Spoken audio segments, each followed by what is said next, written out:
కడప నగరంలోని అమీన్ పీర్ దర్గాలో ఉర్సు ఉత్సవాలు వైభవంగా జరుగుతూ ఉన్నాయి. ఉత్సవాలకు ప్రముఖ సంగీత దర్శకుడు ఏఆర్ రెహమాన్ హాజరయ్యారు. అర్ధరాత్రి జరిగిన గంధోత్సవంలో ఆయన పాల్గొని ప్రార్థనలు చేశారు. దర్గా గురువులు హజరత్ సయ్యద్ అరీఫుల్లా హుసేనీ సాహెబ్ గంధం సమర్పించారు. వారితో కలిసి ఏఆర్ రెహమాన్ ప్రత్యేక ప్రార్థనల్లో పాల్గొన్నారు. దాదాపు 2 గంటల పాటు కుటుంబ సభ్యులతో కలిసి రెహమాన్ దర్గాలో గడిపారు. ఏటా నిర్వహించే ఉర్సు ఉత్సవాలకు స్వర మాంత్రికుడు తప్పక హాజరవుతారు. ఇదే క్రమంలో ఈసారి కూడా వచ్చి ప్రార్థనలు చేశారు.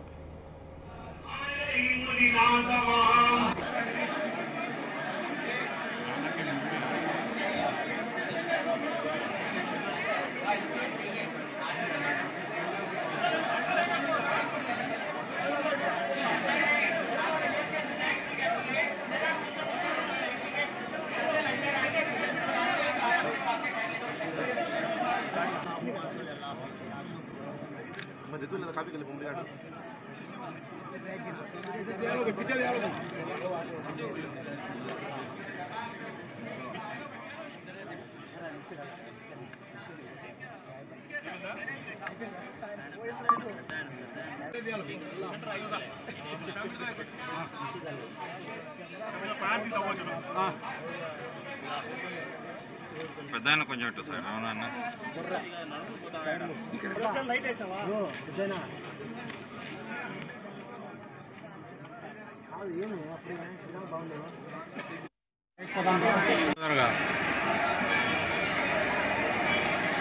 Over action dialogue